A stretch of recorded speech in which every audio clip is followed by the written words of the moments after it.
дорухонаи шифофармо доруҳои босифат ва арзонро ба шумо пешниҳод менамояд. Эпимедиумная паста барои хунукиҳои бадан, равғани гули садбарг барои дарди сар, дарди дил ва гардиши хунро хуб кардан ва инчунин доруҳо барои зиёд кардани риш ва зиёд кардани вазни шумо ё кам кардани вазни шумо ва равғани сиёҳдона барои ҳама намуди дардҳо. ҳатман аз номи канали юристиҷей муроҷиат кунед. Ширкати шифо доруҳои арзон ва босифат.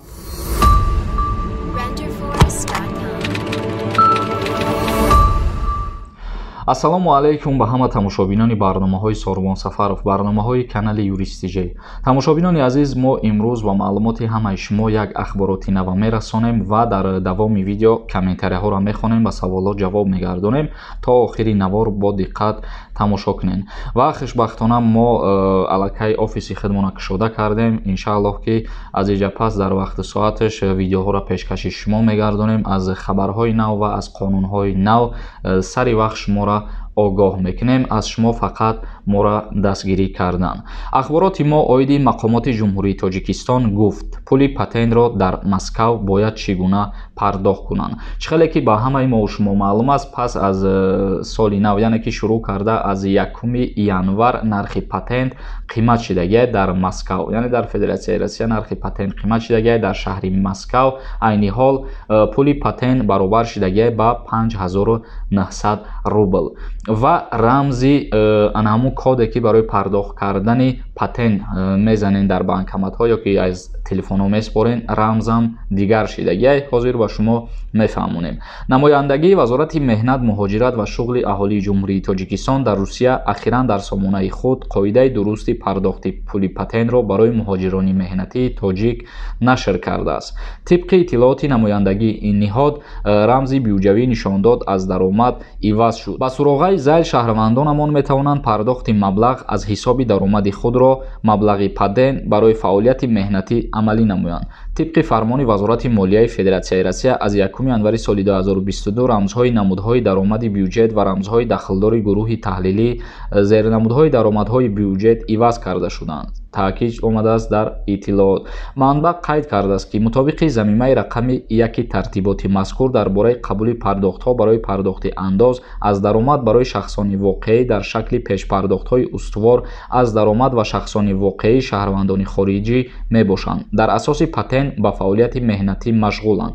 тибқи моддаи 227 қисми 1 кодекси андози Федератсияи Россия рамзи муқарраршударо барои пардохт КБК иваз намуданд. яъне ки дар моддаи 227 қисми 1 кодекси андози Федератсияи Россия дар бораи рамзи пардохти пули патент барои шаҳрвандои хориҷӣ омадагиаст ва ин рамза дигар кардагианд.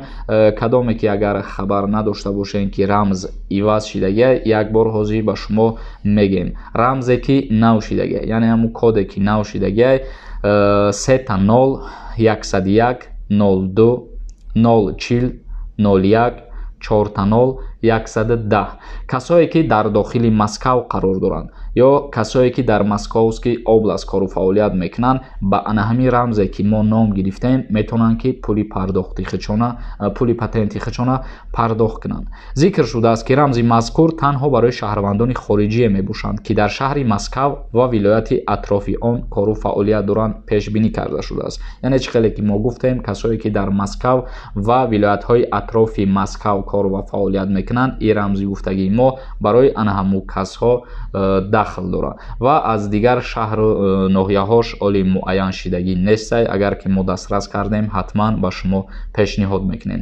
як чизи дигарро ногуфта намонад. касое ки мехоҳанд проверка кунанд ки виезчон ё ки ба Федератсияи Россия кушода ё ки маҳкам рақамҳои WhatsApp дар рӯи экран бинависонед, проверка мекунанд ки депорти шумо кушода шидагӣ ҳаст ё ки не. нафароне ки аз дарди сутунмуҳра ва дарди буғунҳо ё бемориҳои занона ва мардона ё бемориҳои ҷигар азият мекашанд, пас ба доктор Анвар муроҷиат намоед. Доктор Анвар дар Федератсияи Россия шаҳри Екатеринбург кор ва фаъолият мекунад. Табобат бо дороҳои гиёҳӣ арзон ва дастрас мебошад. Ба рақамҳои рӯи экран ё ба инстаграми доктор муроҷиат нависондай. Сорбон салом. Як барнома шуда гуфт ки продлит кардани регистратсия ман шуд додар. Дар бораи ҳамин продлени як видео мекарди. Яъне ки кадом блогери дига қайд кардай ки продлит кардани регистратсия ман шидагиай, не айни ҳол ман шидагӣ нест.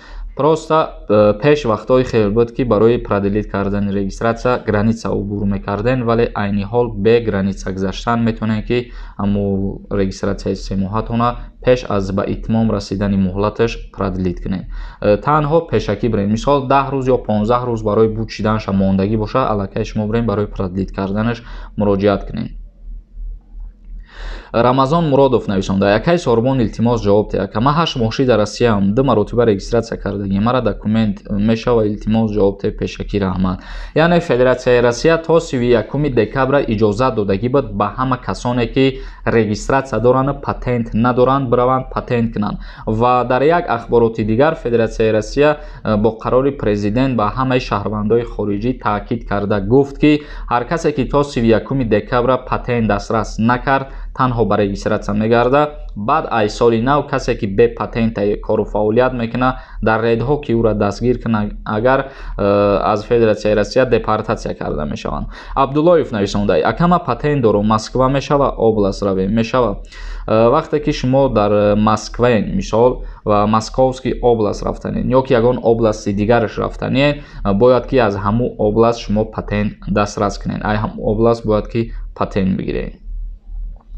Манучер Сангов нависонда: салом, акама қариб 2,5 сол шид дар Россия метавонам регистратсия карда. Яъне тара дар 2,5 сол бародар дастгир накарда бошанд, ин хуб.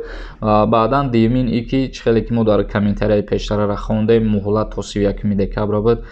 И саволи хутам ба ҳаму мутобиқат дорад бародар.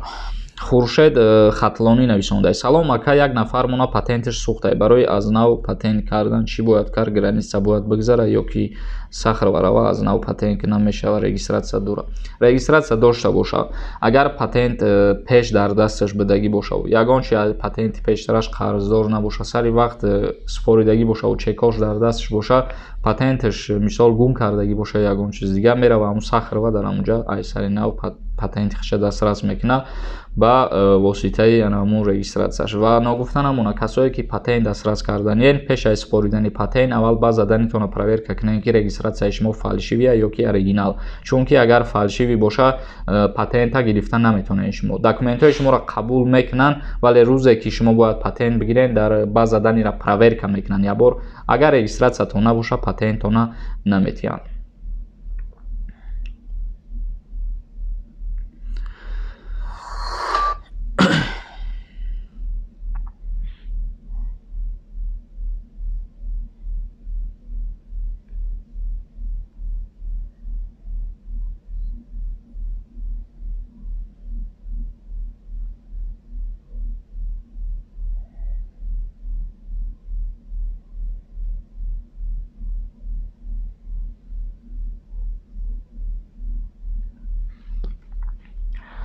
бародарони азиз, ба ҳамаи барномаро ҷамъбаст мекунем ва ягон саволи иловагӣ дошта бошен, агар дар комментария саволотона бинависонен. То барномаҳои дигар, худованд ҳамаи мову шуморо нигаҳбон.